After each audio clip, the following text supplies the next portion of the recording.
ನಮಸ್ತೆ ಎಲ್ಲರಿಗೂ. ಇವತ್ತಿನ ವ್ಲಾಗ್ ಸ್ಟಾರ್ಟ್ ಮಾಡೋಣ ಅಂತ ಮಾಡ್ತಾಯಿದ್ದೀನಿ. ಯಾರೆಲ್ಲ ಈ ವಿಡಿಯೋ ನೋಡ್ತಾ ಇದ್ದೀರೋ ದಯವಿಟ್ಟು ಸಬ್ಸ್ಕ್ರೈಬ್ ಆಗಿ. ಇವತ್ತು ಅಕ್ಕಿ ರೊಟ್ಟಿ ಮಾಡ್ತಾಯಿದ್ದೀನಿ, ಮಸಾಲ ಅಕ್ಕಿ ರೊಟ್ಟಿ. ಅದು ಅಕ್ಕಿ ರೊಟ್ಟಿ ಜೊತೆಗೆ ತರಕಾರಿ ಪಲ್ಯ ಮಾಡ್ಕೊತಾ ಇದ್ದೀನಿ. ನಾನು ನಿಮಗೆ ಅಕ್ಕಿ ರೊಟ್ಟಿದು ಪೂರ್ತಿ ವಿಡಿಯೋ ತೋರಿಸ್ತಾ ಇದ್ದೀನಿ. ನಾನು ಅಕ್ಕಿ ರೊಟ್ಟಿಗೆ ಒಂದು ಬಟ್ಲು ತೊಗೊಂಡು ಅದರೊಳಗಡೆ ಸೌತೆಕಾಯಿ ತುರಿದಿರೋದು ಹಾಕ್ಕೊತಾ ಇದ್ದೀನಿ.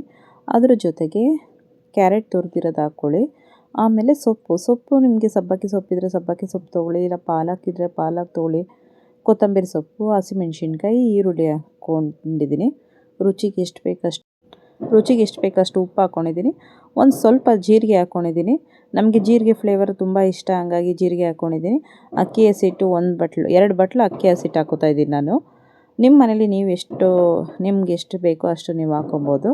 2 ಬಟ್ಲು ಅಕ್ಕಿ ಹಸಿಟ್ಟಿಗೆ 1 ಬಟ್ಲು ಗೋಧಿ ಹಿಟ್ಟು ಹಾಕ್ಕೊಂಡು ನೀರು ಹಾಕ್ಕೊಂಡು ಕಲಿಸ್ಕೊತಾ ಇದ್ದೀನಿ. ಅಂದರೆ ನಾನು ತಟ್ಟುತ್ತಾ ಇಲ್ಲ ರೊಟ್ಟಿನ, ಬಳಿತಾ ಇರೋದು. ಬಳಿಯೋ ರೊಟ್ಟಿ ಆಗಿರೋದ್ರಿಂದ ನಾನು ಗೋಧಿ ಹಿಟ್ಟು ಅರ್ಧ ಕಪ್ ಹಾಕ್ಕೊಂಡು, ಇಲ್ಲ 1 ಕಪ್, ನಿಮಗೆ ರೊಟ್ಟಿ ಸರಿಯಾಗಿ ಬರ್ತಿಲ್ಲ ಅಂದರೆ 1 ಕಪ್ ಆದರೂ ಹಾಕ್ಕೊಂಡು ಕಲಿಸ್ಕೊಡಿ. ನೋಡಿ, ಈ ಥರ ಕಲಿಸಿಟ್ಟಿದ್ದೀನಿ. ಇದನ್ನು ಹಂಚು ಕಾಯೋವರೆಗೂ ಕಾಯಬೇಕು. ಚೆನ್ನಾಗಿ ಹಂಚು ಕಾಯ್ದ ಅದಕ್ಕೊಂದು ಸ್ವಲ್ಪ ನೀರು ಹಾಕ್ಬಿಟ್ಟು ಆಮೇಲೆ ರೊಟ್ಟಿ ಒಂದು ಸ್ವಲ್ಪ ಹಂಗೆ ಚಿಮುಕ್ಸ್ಬೇಕು. ಆಮೇಲೆ ರೊಟ್ಟಿ ಬಳದ್ಬಿಟ್ಟು ಈ ಥರ ತಿರುಗಿಸಾಕಬೇಕು. ಅಂದರೆ ಫಸ್ಟ್ ಬಳಿಯೋರಿಗೆ ಸ್ವಲ್ಪ ಕೈ ಸುಡುತ್ತೆ, ಆಮೇಲೆ ಅದು ಅಡ್ಜಸ್ಟ್ ಆಗೋಗುತ್ತೆ. ನಮಗಂತೂ ಇದು ಸ್ಟಾರ್ಟಿಂಗ್ ನನಗೂ ಬಳಿಯೋಕ್ಕೆ ಬರ್ತಿರಲಿಲ್ಲ. ಏನೇ ಮಾಡಿದ್ರು ರೊಟ್ಟಿ ಬಳಿಯೋದು ತುಂಬ ಕಷ್ಟ ಅನ್ನಿಸ್ತಾಯಿತ್ತು. ಆದರೆ ಬಳಿತಾ ತುಂಬ ಇದೇ ಈಸಿ ಆಗೋಯಿತು. ಬೆಳಗ್ಗೆ ಟಿಫನ್ಗೆ ಏನು ಮಾಡಬೇಕು ಅನ್ನೋ ಕನ್ಫ್ಯೂಸಲ್ಲಿದ್ದಾಗ ಈ ರೊಟ್ಟಿ ಮಾಡೋದೊಂದು ತುಂಬ ಸುಲಭದ ಕೆಲಸ ಅಂತ ಅನಿಸ್ಬಿಡುತ್ತೆ ಫ್ರೆಂಡ್ಸ್. ಈಗೇನು ನಿಮಗೆ ತರಕಾರಿ ಹಚ್ಚೋಕ್ಕಾಗಲಿಲ್ವಾ, ತರಕಾರಿ ಹಚ್ಚೋಷ್ಟು ಇಂಟ್ರೆಸ್ಟ್ ಇಲ್ಲ ಅಂದ್ರೂ 2 ಕಪ್ ಅಕ್ಕಿ ಹಸಿಟ್ಟು, 1 ಕಪ್ ಗೋಧಿ ಹಸಿಟ್ಟು, ರುಚಿಗೆ ಎಷ್ಟು ಬೇಕಷ್ಟು ಉಪ್ಪು, ಜೀರಿಗೆ ಹಾಕಿದ್ರೂ ಸಾಕು ಫ್ರೆಂಡ್ಸ್. ಆ ಜೀರಿಗೆ ಹಾಕ್ಬಿಟ್ಟು ಅಷ್ಟರಲ್ಲೇ ನೀವು ರೊಟ್ಟಿ ಬಳದ್ಬಿಟ್ಟು ಊಟ ಮಾಡ್ಬೋದು.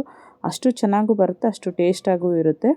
ಆದರೆ ಬಳಿಯೋದೊಂದು ಅಭ್ಯಾಸ ಆಗಬೇಕು. ರೊಟ್ಟಿ ಬಳಿಯೋದು ನೀಟಾಗಿ ಅಭ್ಯಾಸ ಆಗಿಬಿಟ್ರೆ ತುಂಬ ಈಸಿ ಇರುತ್ತೆ. ನಮಗೆ ಈ ತಟ್ಟೋ ರೊಟ್ಟಿಗಿಂತ ಬಳಿಯೋ ರೊಟ್ಟಿ ತುಂಬ ಇಷ್ಟ ಆಗುತ್ತೆ. ನಮಗೆ ಅಷ್ಟು ತಟ್ಟಕ್ಕೆ ಬರೋದಿಲ್ಲ ರೊಟ್ಟಿನ. ಈ ಬಳಿಯೋ ರೊಟ್ಟಿ ಮಾತ್ರ ತುಂಬ ಚೆನ್ನಾಗಿ ಬರುತ್ತೆ. ಹಾಗಾಗಿ ನಮ್ಮನೇಲಿ ವಾರಕ್ಕೊಂದು 3-4 ಸಲ ಒನ್ ಟೈಮ್ ಆದರೂ ಈ ರೊಟ್ಟಿ ಬಳಿಯೋದಿದ್ದೇ ಇರುತ್ತೆ ಫ್ರೆಂಡ್ಸ್. ನಾನು ಸ್ಟಾರ್ಟಿಂಗಲ್ಲಿ ರೊಟ್ಟಿ ಬಳಿಯೋಕ್ಕೆ ಹೋಗ್ಬಿಟ್ಟು ಎಷ್ಟು ಹಸಿಟ್ಟೇ ವೇಸ್ಟ್ ಮಾಡಿಬಿಟ್ಟಿದ್ದೀನಿ ಫ್ರೆಂಡ್ಸ್.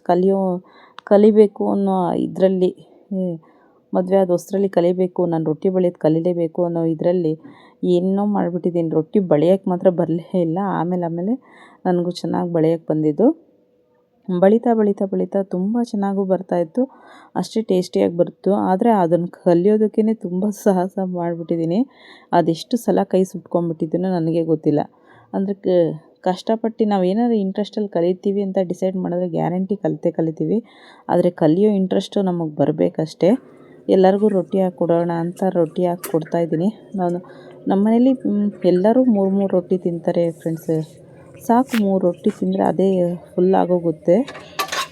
3 ರೊಟ್ಟಿ ತಿನ್ನೋಷ್ಟೊತ್ತೇ ಫುಲ್ ಸುಸ್ತು ಅನಿಸ್ಬಿಡುತ್ತೆ. ನಾನು ರೊಟ್ಟಿ ಜೊತೆಗೆ ಹೆಸ್ರು ಕಾಳು, ಸೊಪ್ಪು, ಕ್ಯಾರೆಟು ಎಲ್ಲ ಹಾಕಿ ಪಲ್ಯ ಮಾಡ್ಕೊಂಡಿದ್ದೀನಿ. ನಿಮಗೆ ಬೇಕಾದರೆ ರೆಸಿಪಿ ಕಳಿಸ್ತೀನಿ. ಅದ್ರ ಜೊತೆ ಸ್ವಲ್ಪ ಸಾಂಬಾರು ಇಟ್ಟಿದ್ದೀನಿ. ದಿನ ಬೆಳಗ್ಗೆ ಸಂಜೆ ಏನು ಮಾಡಬೇಕು ಅನ್ನೋ ಕನ್ಫ್ಯೂಸಲ್ಲಿದ್ದಾಗ ಬೇಕಾದ್ರೆ ಈ ಥರ ನೋಡಿ ಸುಲಭವಾಗಿ ನೀವು ಈ ರೊಟ್ಟಿನ ಮಾಡ್ಕೊಂಬಿಡ್ಬೋದು. ಹಾಗೇನು ಬೆಳಗ್ಗೆ ಟಿಫನ್ ನಮ್ಮನೇಲಿ ಇಡ್ಲಿ ಮಾಡಿದ್ದೆ, ಇಡ್ಲಿ ಬೇಕು ಅಂತಂದ್ರು, ಹಂಗೆ ಇಡ್ಲಿನೂ ಕೊಡ್ತಾಯಿದ್ದೀನಿ. ಬೆಳಗ್ಗೆ ಟಿಫನ್ಗೆ ಇಡ್ಲಿ ಮಾಡಿದ್ದೆ. ಇದು ಮಧ್ಯಾಹ್ನ ಊಟದ್ದು ವ್ಲಾಗು. ಮಧ್ಯಾಹ್ನ ಊಟಕ್ಕೆ ನಾನು ರೊಟ್ಟಿ ಮಾಡ್ಕೊಂಡಿದ್ದು. ಅಂದರೆ ನಮ್ಮನೇಲಿ ಯಾವಾಗ ಏನು ಕೇಳ್ತಾರೆ ಮಾಡಿಕೊಡ್ಬೇಕಾಗತ್ತೆ ಫ್ರೆಂಡ್ಸ್. ಇವತ್ತು ರೊಟ್ಟಿ ಮಾಡ್ತಾ ನಾವು ಈ ಕಡೆ ಬೇರೆ ಕೆಲಸಗಳು ಮಾಡ್ಕೋಬೋದು ಫ್ರೆಂಡ್ಸ್. ಈ ಕಡೆ ರೊಟ್ಟಿ ಬೆಳೆದ್ಬಿಟ್ಟು ಆ ಕಡೆ ಬೇರೆ ಇನ್ನೇನು ಸಣ್ಣ ಪುಟ್ಟ ಕೆಲಸಗಳು ಮಾಡ್ಕೊಬೋದು. ನಾನಂತೂ ಒಂದೊಂದು ಸಲ ಹಾಗೆ ಮಾಡ್ತೀನಿ. ರೊಟ್ಟಿ ಮಾಡ್ತಾ ತರಕಾರಿ ಹೆಚ್ಚುತ್ತೀನಿ, ಇನ್ನೊಂದು ಕೆಲಸಗಳು ಮಾಡ್ತಾಯಿರ್ತೀನಿ. ಎಷ್ಟು ಕೆಲಸ ಮಾಡ್ತಾಯಿರ್ತೀನಿ ಗೊತ್ತಾ ಫ್ರೆಂಡ್ಸ್. ನಮ್ಮನೆ ಕಿಚನ್ ಮೇಕವರ್ ಮಾಡಿದ್ದೀವಿ ಈ ಥರ ಹೊಸ್ದಾಗಿ. ಇವಾಗ ಮೊದಲು ಅಷ್ಟು ಇದು ಇರಲಿಲ್ಲ, ಹಾಗೇ ಟೈಲ್ಸ್ ಎಲ್ಲ ಇರಲಿಲ್ಲ ನಮ್ಮ ಮನೇಲಿ. ಹಂಗಾಗಿ ಇವಾಗ ಹೊಸ್ದಾಗಿ ಈ ಥರ ಕಿಚನ್ ಮೇಕವರ್ ಮಾಡಿದ್ದೀನಿ. ಹೇಗಿದೆ ಅಂತ ನೋಡಿ ಕಮೆಂಟ್ ಮಾಡಿ ತಿಳಿಸಿ ಫ್ರೆಂಡ್ಸ್. ಚೆನ್ನಾಗಿದೆಯಾ ಹೇಗೆ ಅಂತ. ಏನಂದರೆ ಹಾಗೆ ಮೊದಲು ಓಲ್ಡ್ ಸ್ಟೈಲೆಲ್ಲ ಇತ್ತು, ಇವಾಗ ಒಂದು ಸ್ವಲ್ಪ ಡೆಕೋರೇಷನ್ ಥರ ಮಾಡಿದ್ದೀನಿ. ಇದೆಲ್ಲ ನಿಮ್ಗೆ ಇಷ್ಟ ಆಗಿದೆ ಅಂದ್ಕೊತೀನಿ. ವಿಡಿಯೋ ನಿಮ್ಗೆ ಇಷ್ಟ ಆಗಿದೆ ಅಂದ್ಕೊತೀನಿ. Thank you for the watching friends.